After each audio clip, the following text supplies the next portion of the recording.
प्यारे BEd second year के सभी छात्र एवं छात्राओं, चर्चा की शुरुआत आज हम समाज व विश्व को समझने में स्वयं के विचार, संवेगों पर मनन और अंतर्चिंतन पर इसी पर हम आज चर्चा करना चाहेंगे। मनुष्य के विचार तथा कार्य उसे श्रेष्ठ बनाते हैं। इस विषय में सैमुअल ने कहा है कि मनुष्य की सर्वश्रेष्ठ देन उसके श्रेष्ठ विचार हैं, जो हजारों साल तक आने वाली पीढ़ियों को प्रभावित करते हैं।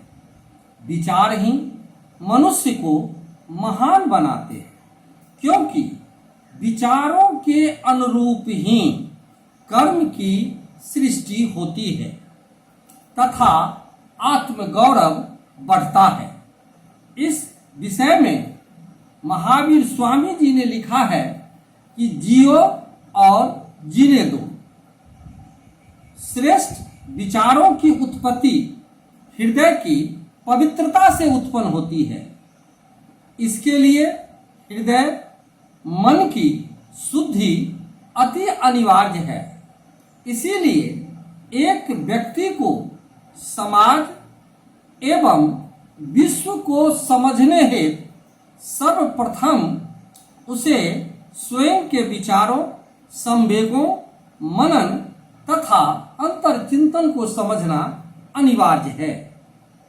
स्वयं के विचारों का समाज पर क्या प्रभाव पड़ता है, इस पर भी हम चर्चा करना चाहेंगे। व्यक्ति के स्वयं के विचार का समाज पर पूर्ण प्रभाव पड़ता है। व्यक्ति जो भी कार्य करते हैं, समाज उनसे पूर्णतः प्रभावित होता है।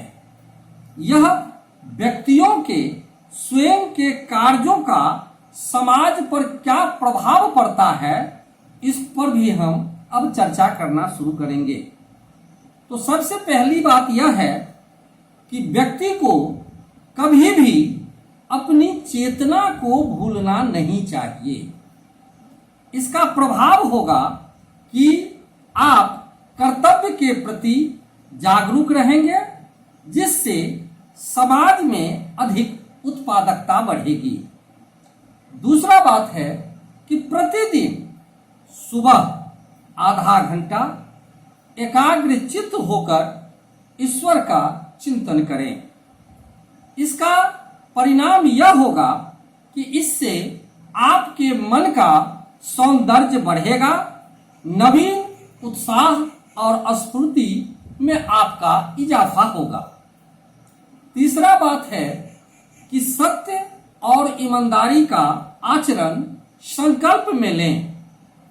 अगर हम सत्य और ईमानदारी के आचरण को संकल्प के रूप में लेते हैं, तो इसका परिणाम होगा कि हमारे मन की मलिनता जो है वह हटेगी, निर्मलता आएगी और सफलता की किरण चमकेगी।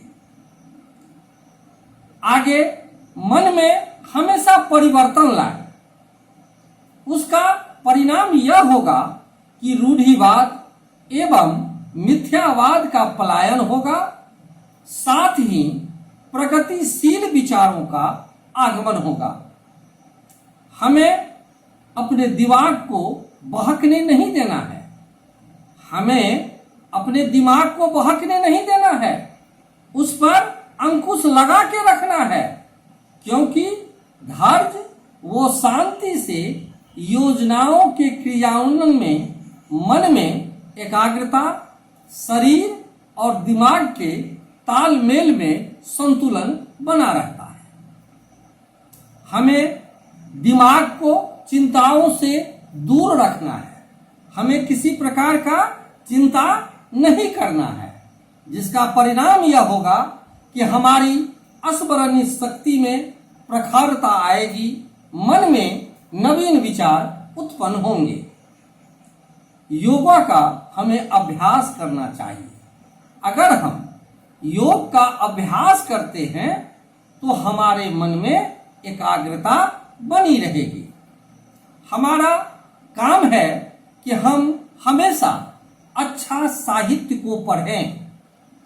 अच्छा साहित्य का अगर हम अध्ययन करेंगे तो इससे दूषित विचार हमारे मन में नहीं उपजेंगे, अच्छे विचारों की सोच बनेगी। आत्म नियंत्रण रखें। हमेशा हर मनुष्य को आत्म नियंत्रण रखना चाहिए। इससे होता क्या है कि मन की जो दुर्बलता है, चाहे वो चिंता हो, चाहे वो भय हो, चाहे मन में संशय हो, चाहे भ्रम हो या संकोच हो, इनका इतना ही नहीं, त्याग, क्रोध आदि विकारों पर, इन तमाम चीजों पर हम जो है सो हम अंकुश लगा सकते हैं। कब? जब हम अपने मन को आत्म नियंत्रण में रखेंगे। किसी के प्रति, कोई भी हो, किसी के प्रति हमें ईर्ष्या द्वेष नहीं रखना है। इससे क्या होगा? तो मन में समता की भावना जागृत होगी। हमेशा मनुष्य को सकारात्मक सोच रखना चाहिए।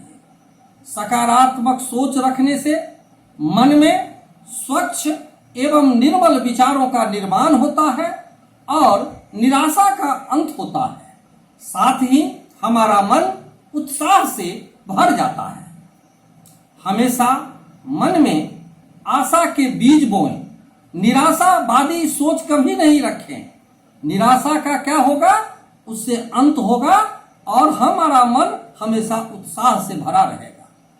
हमें व्यर्थ का चिंतन नहीं करना चाहिए। सकारात्मक चिंतन को जीवन में हमेशा स्थान देना चाहिए। इससे क्या होता है कि एक नई सूझबूझ विकसित होती है। मन में शुभ भावों का संचार होना चाहिए। इसका परिणाम होता है कि हम शुभ कर्मों की रचना करते हैं। सदैव अच्छे विचार रूपी बीज दिमाग में डालना चाहिए, क्योंकि यह एक उर्वरा बगीचा है। मन पर अच्छा प्रभाव पड़ेगा, चित्त जो है सो हमारा प्रफुल्लित रहेगा तथा बुद्धि में स्थिरता आएगी। और बेटा, सबसे अंत में मैं यह कहना चाहूंगा कि हमेशा अच्छी संगति में रहो। इससे क्या होगा?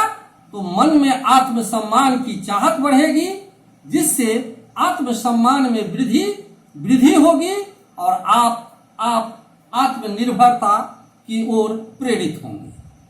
शास्त्रों में भी कहा गया है कि सुखी वही है जो आत्मनैव आत्मनः तुष्ट होता है।